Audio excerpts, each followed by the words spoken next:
हरि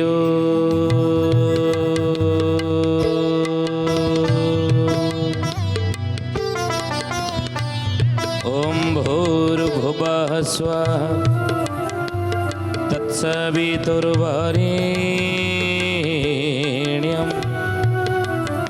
भर्गो देवस्य धीमहि धियो यो नः प्रचोदयात्।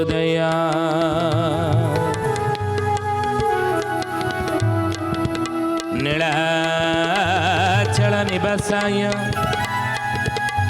नित्याय परमात्मने बलभद्र सुभद्राभ्यं जगन्नाथ यति नमः।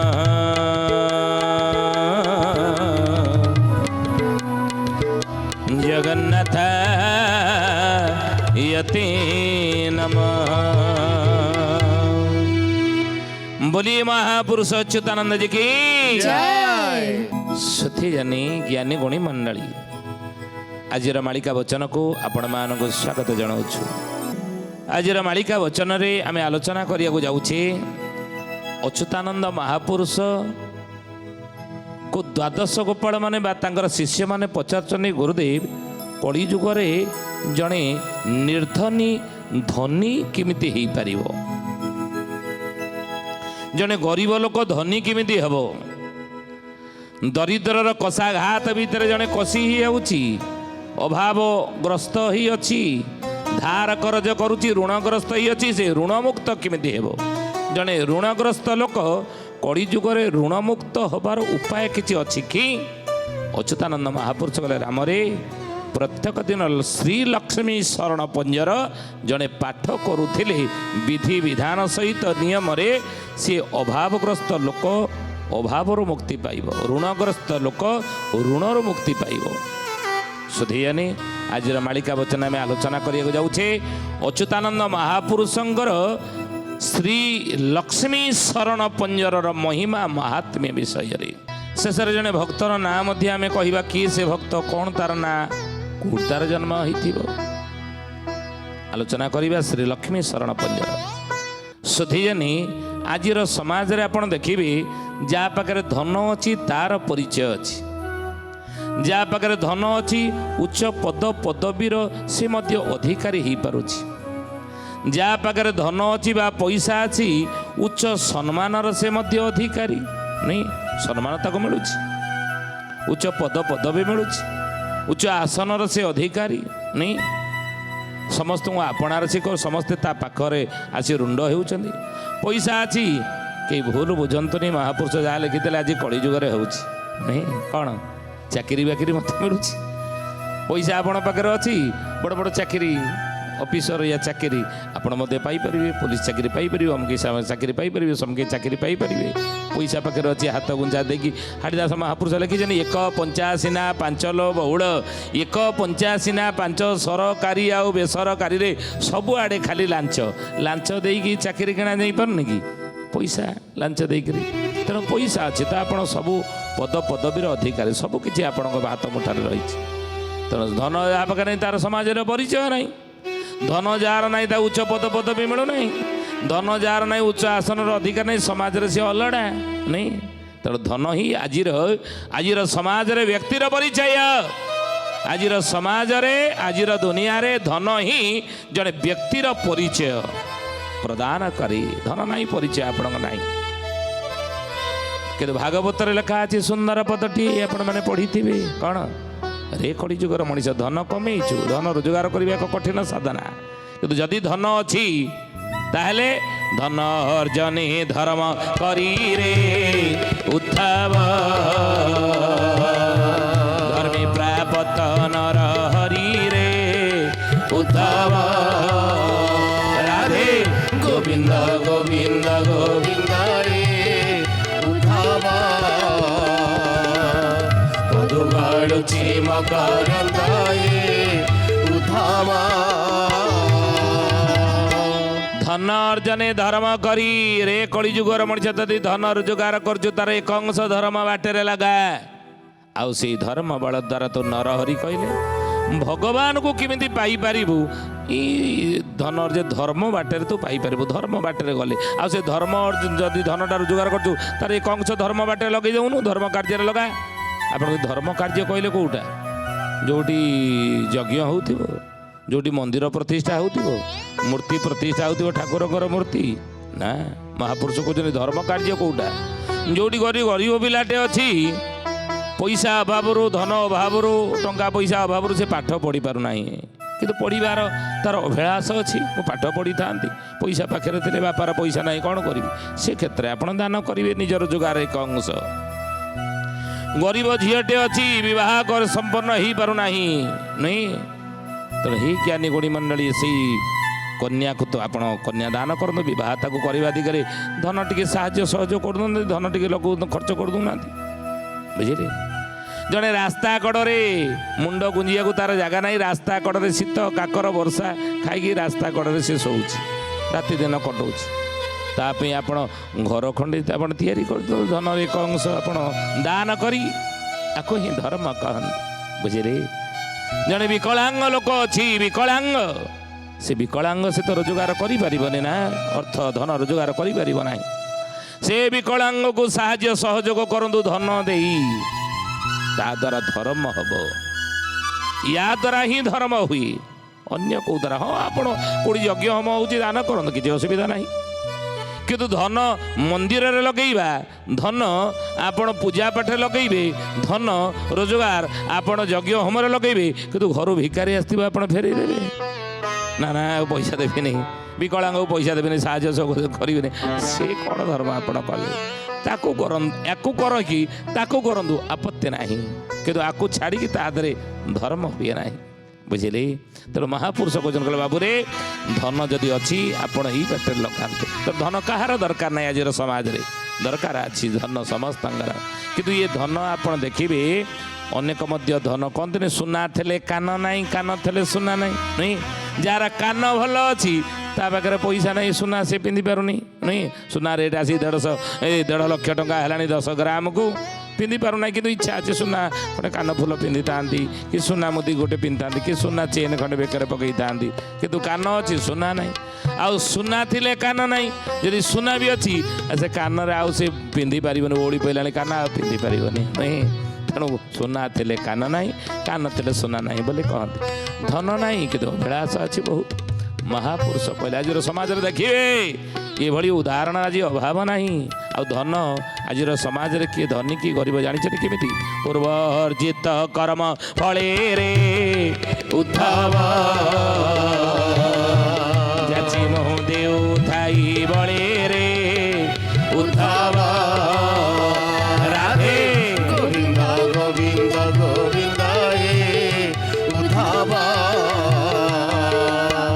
ପଥୁ ଗାଡ଼ୁଛି ମକରନ୍ଦ ହେ ଉଦ୍ଧବ ମହାପୁରୁଷ ଲେଖିଛନ୍ତି ପୂର୍ବ ଅର୍ଜିତ କର୍ମ ବଳେ ଯାଚି ମୁଁ ଦେଉଥାଇ ବଳେ କେଉଁ ମହାପୁରୁଷ ଲେଖିଲେ ଅତି ବଡ଼ି ଜଗନ୍ନାଥ ଦାସ ଲେଖିଲେ କେଉଁଥିରେ ଲେଖିଲେ ଶ୍ରୀମଦ ଭାଗବତ ମହାପୁରାଣରେ ନବାକ୍ଷରୀ ଛାନ୍ଦରେ ଲେଖିଦେଲେ ଏ ପଦଟେ ନାହିଁ ଆଉ ଘରେ ଘରେ ଆପଣ ପଢ଼ୁଛନ୍ତି ଭାଗବତର ଏଇ ବାଣୀ ଜାଣିଛନ୍ତି ତେଣୁ ମହାପୁରୁଷ କହିଲେ ଭାଗବତ ବଞ୍ଚିଲେ ଭାରତ ବଞ୍ଚିବ ଭାରତ ବଞ୍ଚିଲେ ସଂସ୍କୃତି ବଞ୍ଚିବ ସଂସ୍କୃତି ବଞ୍ଚିଲେ ମାନବ ବଞ୍ଚିବ ମାନବ ବଞ୍ଚିଲେ ସୃଷ୍ଟି ବଞ୍ଚିବ ବୁଝିଲେ ତେଣୁ ମହାପୁରୁଷ କହିଲେ ବାବୁରେ ଏ ଭାଗବତର ମହତ ବାଣୀ ପୂର୍ବ ଅର୍ଜିତ କର୍ମ ଫଳେ ଯାଚି ମୁଁ ଦେଉଥାଇ ବଳେ ପୂର୍ବ ଜନ୍ମର କର୍ମଫଳ ପୂର୍ବର ଯାହା ଅର୍ଜିତ କରିଥିବେ ପୂର୍ବ ଅର୍ଜିତ କର୍ମ ଫଳେ ପୂର୍ବର ଯେଉଁ କର୍ମ ଆପଣ କରିଛନ୍ତି ଅର୍ଜିତ ସେ କର୍ମ ତାର ଫଳ ସ୍ୱରୂପ ଆଜିର ସମାଜରେ ଆମେ କିଏ ଧନୀ କିଏ ଗରିବ କିଏ ଦୁଃଖୀ କିଏ ସୁଖୀ କିଏ ରୋଗୀ କିଏ ନିରୋଗୀ କିଏ ଏଇଭଳି ଜୀବନଯାପନ ଆମେ କରୁଛେ ସଂସାରରେ କଳିଯୁଗରେ ନୁହେଁ ଏଇ ଜନ୍ମର କର୍ମଫଳ ନୁହଁ ଏଇ ଜନ୍ମର କର୍ମଫଳ ନୁହଁ ପୂର୍ବ ଜନ୍ମର କର୍ମଫଳ କିନ୍ତୁ ଯାହା ପାଖରେ ପଇସା ନାହିଁ ପୂର୍ବ ଜନ୍ମର କର୍ମଫଳ ଅନୁସାରେ ଯିଏ ଦୁଃଖୀ ଦରିଦ୍ର ସେ ସବୁବେଳେ ଯାଇକି ମୁଣ୍ଡିଆ ମାରୁଛି ଠାକୁରଙ୍କ ପାଖରେ ଦୁର୍ଗା ମନ୍ଦିର ଯାଇକି ମୁଣ୍ଡିଆ ମାରିଲା ତାରିଣୀ ମାଙ୍କ ପାଖରେ ଯାଇକି ମୁଣ୍ଡିଆ ମାରିଲା ଦୀପ ଜାଳିକିରି ଜଗନ୍ନାଥ ମନ୍ଦିର ଯାଇକି ମୁଣ୍ଡିଆ ମାରିଲା ସନ୍ତୋଷୀ ମା ମନ୍ଦିର ଯାଇକି ମୁଣ୍ଡିଆ ମାରିଲା ଶୁକ୍ରବାରେ ଶନିବାରେ ଶନି ଠାକୁରଙ୍କ ପାଖରେ ଯାଇକି ତେଲ ବୋଳି ଢାଳିକିରି ତେଲ ଲଗେଇକିରି ଦୀପ ଜାଳିଲା ନୁହେଁ ଡାକିଲା ଠାକୁରେ ମୋ ପାଖରେ ପଇସା ନାହିଁ, ଅଭାବଗ୍ରସ୍ତ ମୁଁ ହେଇଛି, ସ୍ୱାମୀର ଚାକିରି ନାହିଁ, ରୋଜଗାର ନାହିଁ, ପୁଅ ଏପର୍ଯ୍ୟନ୍ତ ଘରେ ବସିଛି, ରୋଜଗାର କରିନାହିଁ, କ'ଣ କରିବି? ଦରିଦ୍ରର କଷାଘାତ ଭିତରେ ମୁଁ କଷି ହେଇଯାଉଛି। ଠାକୁରେ ମୋ ଦୁଃଖ ଦୂର କର, ଅଭାବ ଦୂର କର, ମୋତେ ଋଣ କରଜ ଧାର କରଜ ମୁଁ କରିକି କରଜରେ ବୁଡ଼ି ଗଲିଣି। ଠାକୁରେ କେମିତି ଏ ଋଣଗ୍ରସ୍ତରୁ ମୁଁ ମୁକ୍ତି ହେବି? ଋଣମୁକ୍ତ କେମିତି ହେବି? କରଜରୁ କେମିତି ମୁକ୍ତି ହେବି? ଋଣ ସୁଝିବି କେମିତି? ଚାହୁଁଛନ୍ତି ଋଣ ସୁଝିବା ପାଇଁ? ଚାହୁଁଛନ୍ତି ଋଣମୁକ୍ତ ହେବା ପାଇଁ? ଚାହୁଁଛନ୍ତି କରଜରୁ ମୁକ୍ତ ହେବା ପାଇଁ? ଅଚ୍ୟୁତାନନ୍ଦ ମହାପୁରୁଷ ଲେଖିଲେ ଶ୍ରୀ ଲକ୍ଷ୍ମୀ ଶରଣ ପଞ୍ଜର ପାଠ କରନ୍ତୁ। କେମିତି ବିଧିବିଧାନ ସହିତ ପାଠ କଲେ ଋଣମୁକ୍ତ ହେବେ, ଆପଣ କରଜ ମୁକ୍ତ ହେବେ, ଶୁଣି ନିଅନ୍ତୁ। ବୋଲିଏ ମହାପୁରୁଷ ଅଚ୍ୟୁତାନନ୍ଦ ଜି କି ସେଥି ଜାନି ଜ୍ଞାନୀ ଗୁଣୀ ମଣ୍ଡଳୀ। ଆଜିର ମାଳିକା ବଚନରେ ଆମେ ଆଲୋଚନା କରୁଛେ ମହାପୁରୁଷ ଅଚ୍ୟୁତାନନ୍ଦଙ୍କର ଶ୍ରୀ ଲକ୍ଷ୍ମୀ ଶରଣ ପଞ୍ଜରର ମହିମା ମହାତ୍ମ୍ୟ ବିଷୟରେ। ମହାପୁରୁଷ ଅଚ୍ୟୁତାନନ୍ଦଙ୍କର ଲେଖା ଶ୍ରୀ ଲକ୍ଷ୍ମୀ ଶରଣ ପଞ୍ଜର ମହିମା ମହାତ୍ମ୍ୟ କ'ଣ?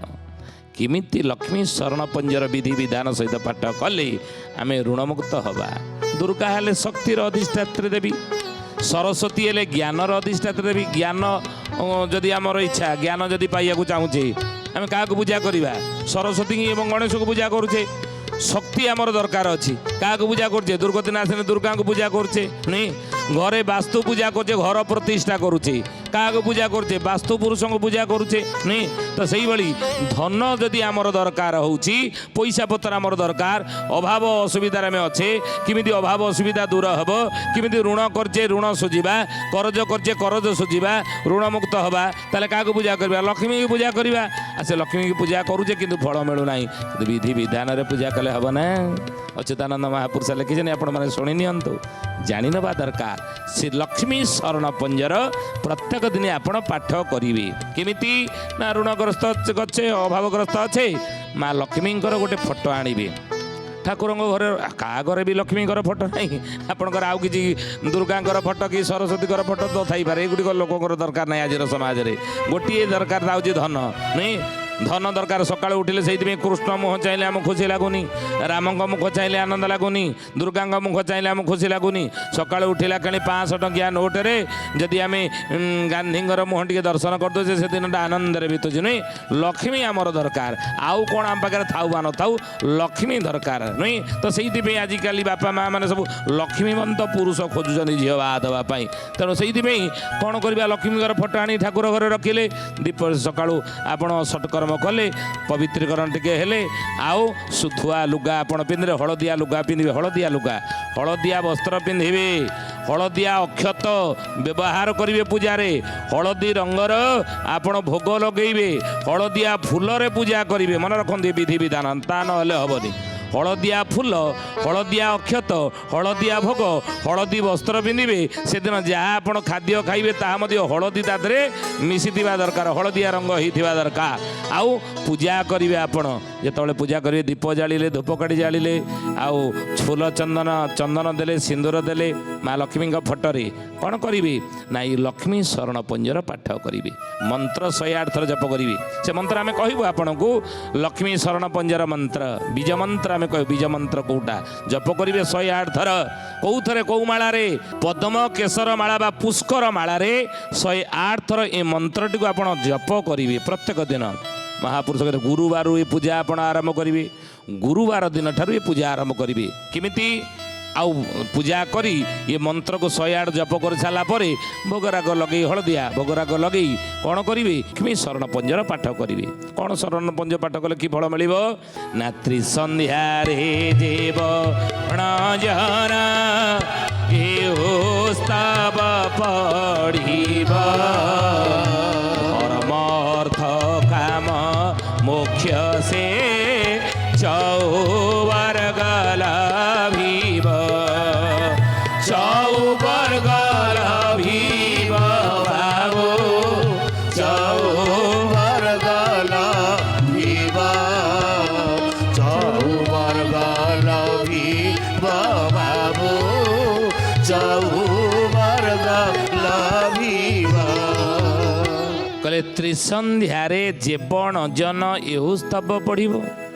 ଆପଣ କେତେବେଳେ ସ୍ତବକୁ ପଢ଼ିବେ? ଜପ କଲେ ଆପଣ ସକାଳେ ହେଉ ବା ସନ୍ଧ୍ୟାରେ, ସକାଳେ କିନ୍ତୁ ଜପ କରିବେ, ସନ୍ଧ୍ୟାରେ ଆପଣ କରିବେ, ତ୍ରିସନ୍ଧ୍ୟାରେ ଜପ କଲେ ଆହୁରି ଉତ୍ତମ। ତ୍ରିସନ୍ଧ୍ୟା ପ୍ରତ୍ୟେକ ଦିନ 3ଟା ସନ୍ଧ୍ୟା ହୁଏ। ହଁ କାହିଁ ମୁଁ ତ ଜାଣିନି, ଜାଣିନାହାନ୍ତି, ଜାଣି ନିଅନ୍ତୁ। ଆପଣଙ୍କୁ ଗୋଟିଏ ସନ୍ଧ୍ୟା ଜାଣିଛି, କେଇଟା ସନ୍ଧ୍ୟା ଆପଣ ଜାଣିଛନ୍ତି? ଗୋଟିଏ ସନ୍ଧ୍ୟା ଜାଣିଥିବେ। କେତେବେଳେ? ସୂର୍ଯ୍ୟ ଅସ୍ତ, ସୂର୍ଯ୍ୟ ଅସ୍ତଗାମୀ ଯେତେବେଳେ ହୁଅନ୍ତି, ରାତି ଯେତେବେଳେ ଆଗମନ ହୁଏ, ଇ ମଧ୍ୟବର୍ତ୍ତୀ ସମୟକୁ ସନ୍ଧି କହନ୍ତି, ସନ୍ଧ୍ୟା କାଳ।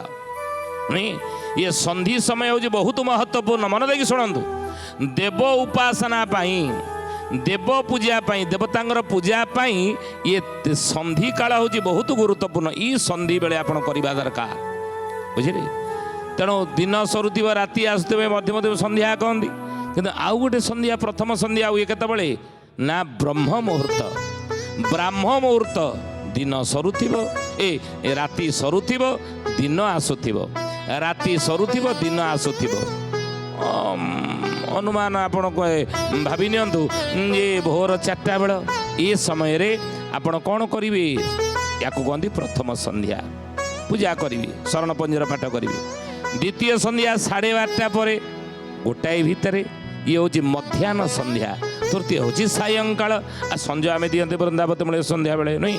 ଇଏ 3ଟା ସନ୍ଧ୍ୟା ପ୍ରତ୍ୟେକ ଦିନ ଆସନ୍ତି। ଇଏ ତ୍ରିସନ୍ଧ୍ୟାରେ ଆକୁ ପାଠ କରିବା ଦରକାର। ବୋଲିଏ ମହାପୁରୁଷ ଅଚ୍ୟୁତାନନ୍ଦ ଜି କି ଜୟ। ସେଥି ଜ୍ଞାନୀ ଗୁଣୀ ମଣ୍ଡଳୀ, ଆଜିର ମାଳିକା ବଚନରେ ଆମେ ଆଲୋଚନା କରୁଛେ ବିଷୟ କ'ଣ? ନା ଅଚ୍ୟୁତାନନ୍ଦ ମହାପୁରୁଷଙ୍କର ଶ୍ରୀ ଲକ୍ଷ୍ମୀ ଶରଣ ପଞ୍ଜର।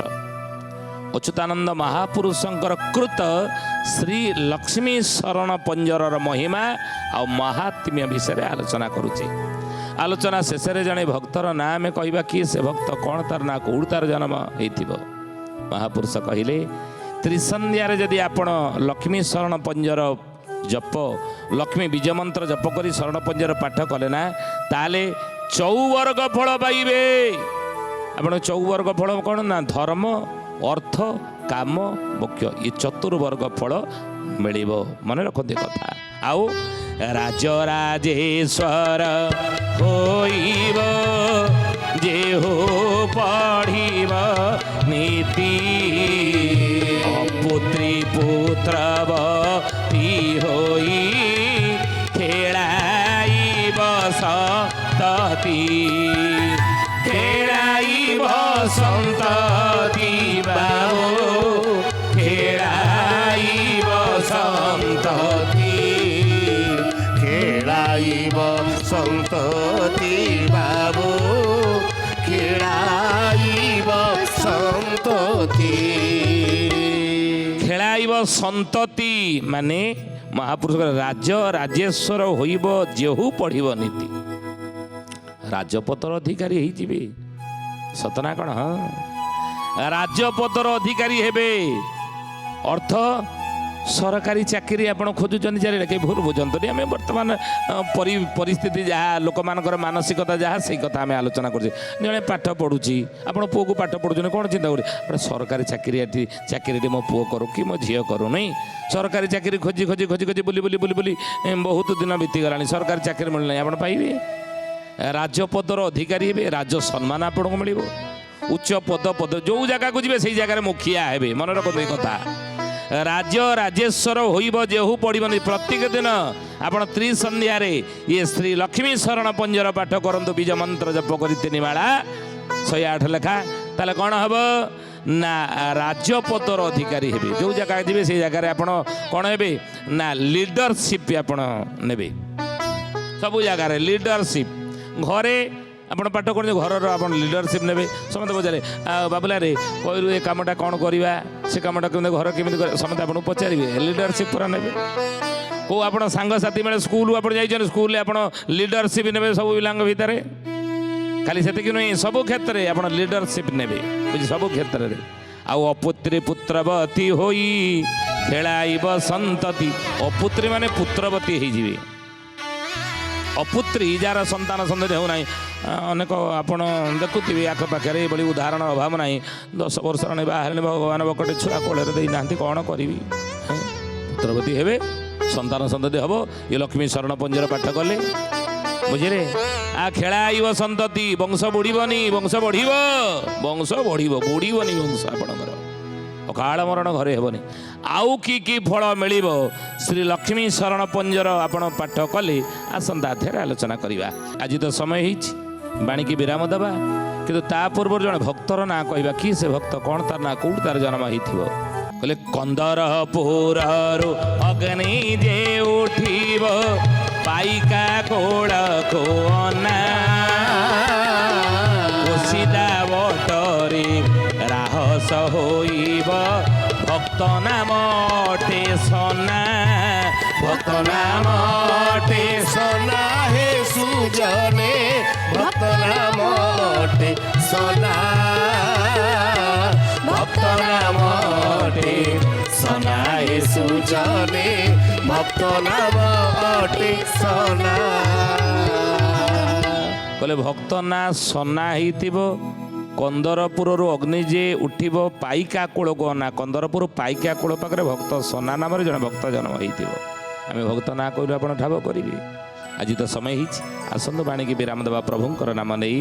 ବୋଲା ହରି ବୋଲା ହରି ବୋଲା ବୋଲା ହରି ହରି बोला हरि बोला हरि बोला बोला हरि हरि, ଜୟ ଜଗନ୍ନାଥ ଆଦି କନ୍ଦ ମଦନ ମୁରାରୀ, जय जगन्नाथ आदि कंद मदन मुरारी। बोला हरि बोला हरि बोला बोला हरि हरि। बोला हरि बोला हरि बोला बोला हरि हरि। सुधीयानी ज्ञानी गुणी मंडली आज पे आसतु बाणी के एठारे विराम देवा, पुणी आसंता अध्याय भेट हेबा। रहुछु हरि ओम शांति शांति शांति सर्वारिष्ट सुशांति भवतु।